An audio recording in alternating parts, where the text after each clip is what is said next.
Okay, so we're working here on being able to speak the helpful truth, to engage in a conversation with someone or a group of folks or in some way speaking into the reality in which we live in such a way that we're going to create more of what we need.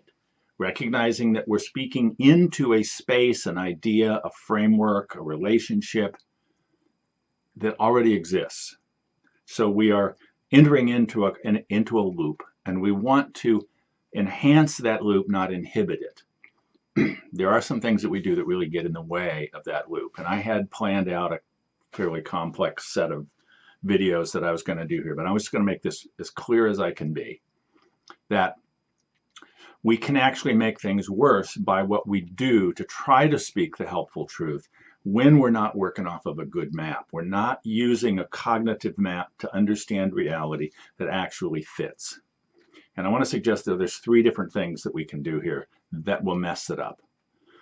One is that we see things in ways that are too simple. We see a kind of dualistic frame here. This is going on and I don't like it, and so it's somebody's fault, so it must be your fault, so I'm going to relate to you in such a way that I'm going to shame you. If shame is arising within the relationship, that's the problem. That is not the solution. Right? That's looking at things in far too simple a way. We're all making choices, and those choices are creating whatever it is that's happening. And so I want to focus on the choices that I'm making. You may be making some really bad choices, and I don't like that, but I can't change the choices that you're making. So I want to give up that sort of dualistic frame and to see the larger picture. Second thing that I want to do is not do the things that will actually make it worse. Now, this is tricky because our culture teaches us there's certain things we're supposed to do to address problematic situations, and they only work in certain circumstances. One of the things we're taught to do is not let it bother us. It's not a big a deal. Brush it off, water off a duck's back, ignore it. Turns out ignoring it doesn't make it go away. It may be that right now is not a particularly good time to talk about it, but if now is not, I want to look for when a good time would be. So don't ignore it. Second thing is, the way I know that you and I are having a problem here is that you're behaving badly, and I want to let you know that you're behaving badly, so I'm going to have a fight with you. That is, I'm going to engage with you in such a way that I'm telling you that you're bad or wrong. When I do that, you will respond to me by telling me that I'm bad or wrong, and now we're having a fight. We're making each other lose. If either one of us feels like the other one's making us lose, we're having a fight, and sure enough, we both lose. So don't ignore it. Don't fight about it. But there's something you could do if you would only do what I think you should do that would really... So I want to just help you be the person I know you can be by telling you how it is you should show up. I want to be in control of you. Now, there are circumstances in which we do have the authority to tell other people what to do.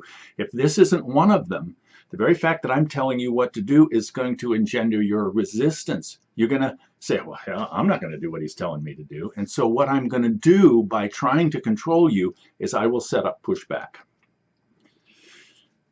So don't ignore it. Don't fight about it. Don't control others. Well, then I'll just take care of you. I will make sure that you get what you need, in the belief that if I'm creating what you need, you're going to create what I need. I'm going to caretake you, so you will caretake me. Doesn't work that way. For one thing, I don't even really know for sure what it is that you need, or that you will appreciate it, or that you're going to respond positively to what it is that I'm doing. And it turns out that taking care of others is not a selfless thing to do. It's not, me acting on my own behalf is not self-centered. It's being centered in myself. So we're going to get to the things that work, but ignoring it, fighting about it, controlling others, and caretaking don't work, except in very special circumstances. And the third thing that I just want to mention here is that because this is bothering me, that because of this issue, this space that I'm speaking into, that I'm going to speak the helpful truth into, is something that hurts me, I'm going to be angry. Fine to be angry. It's actually very helpful for me to know what it is that I'm feeling. But I don't want to speak from the anger. I may be speaking on its behalf. I may be using its energy to propel me to do something that's courageous. But when I'm showing up in a way that you experience me as angry, I'm probably not going to be very clear about what it is that I'm saying, and the whole thing's going to fall apart. So we have to be using good maps, or we will inhibit the loop that we're trying to create. And each of these things are, the dualism, the four things that don't work, the speaking from our anger, those are all things that I've talked about in other videos. If you need more for this and you can't find what you're looking for, email me. See, yeah, right down there, my email address. Okay? All right, take care.